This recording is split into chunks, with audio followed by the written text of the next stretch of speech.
Before mountains stood, before rivers learned to run, before stars knew where to rest in the sky, there was only the great quiet. The quiet was not darkness, nor light. It was the endless stillness where nothing had yet been imagined. And within that stillness, there awoke a single mind. That mind was Elvar Telanor.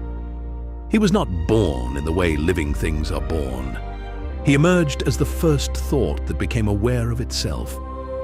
In the beginning, Elvar drifted alone in the endless silence. Thoughts moved through him like slow tides, curiosity, wonder, questions without answers.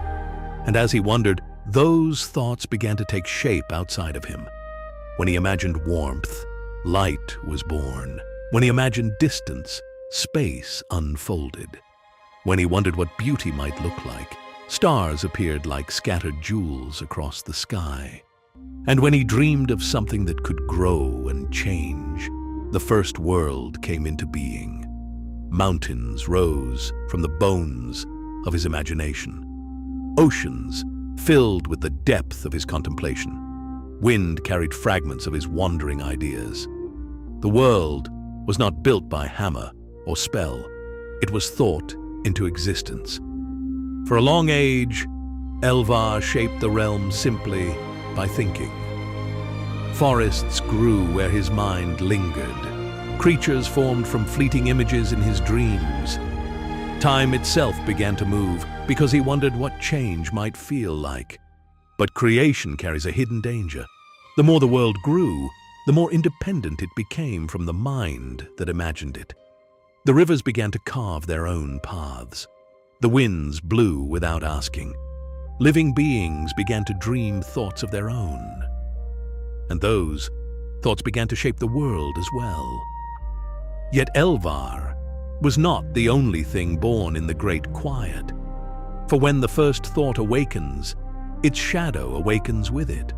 From the silence left behind by Elvar's imagination, there formed another presence. One not made of thought, but of doubt, decay, and unmaking. That being came to be known in the oldest legends as Varkul the Unraveler. Where Elvar imagined creation, Varkul imagined endings. Where Elvar dreamed of life, Varkul dreamed of silence. The two became bound by the oldest law of existence. Creation cannot exist without the possibility of its undoing.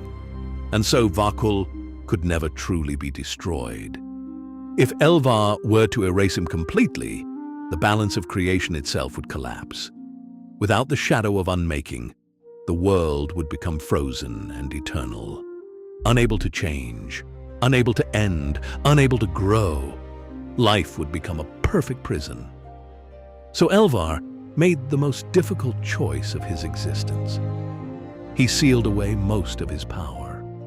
He gathered the endless force of his imagination and bound it deep within the roots of reality itself. His power became the laws of the world: gravity, time, life, death, growth, and decay. These forces would guide creation so it could grow without constant interference. But Varkul remained, not destroyed, only opposed. Across ages beyond counting they have clashed, in mountain passes buried in snow, beneath thunder-shattered skies, within deep caverns where ancient shadows breathe. Yet neither can end the other. Elvar protects what is created. Varkul tests whether it deserves to endure. And so Elvar Telanor became something different, not the shaper of every moment, but the keeper of thought. He walks the world now as an ancient wanderer, cloaked in worn robes, carrying a staff, touched by the first light he ever imagined. To most he appears as a quiet old wizard with kind eyes and a patient smile. He walks through mountains, valleys, forests, and forgotten ruins. He listens, he watches, he remembers. Every dream, every hope, every fear. These are the thoughts of the world he once imagined. And those thoughts now shape reality just as his once did. When darkness grows too strong, he nudges fate with a whisper of magic. When a hero is needed, he may appear as a guide upon a lonely road. And when the shadow of Varkul the Unraveler stirs once more, the golden light of Elvar's staff rises again to meet it. For Elvar Telanor knows a truth older than mountains. A world shaped only by a creator is not truly alive, but a world that survives the struggle between creation and unmaking. That is a universe worth protecting, and so the Keeper of Thought wanders still, watching the world he once dreamed into existence, not as its master, but as its eternal guardian. This is the story of the first wizard.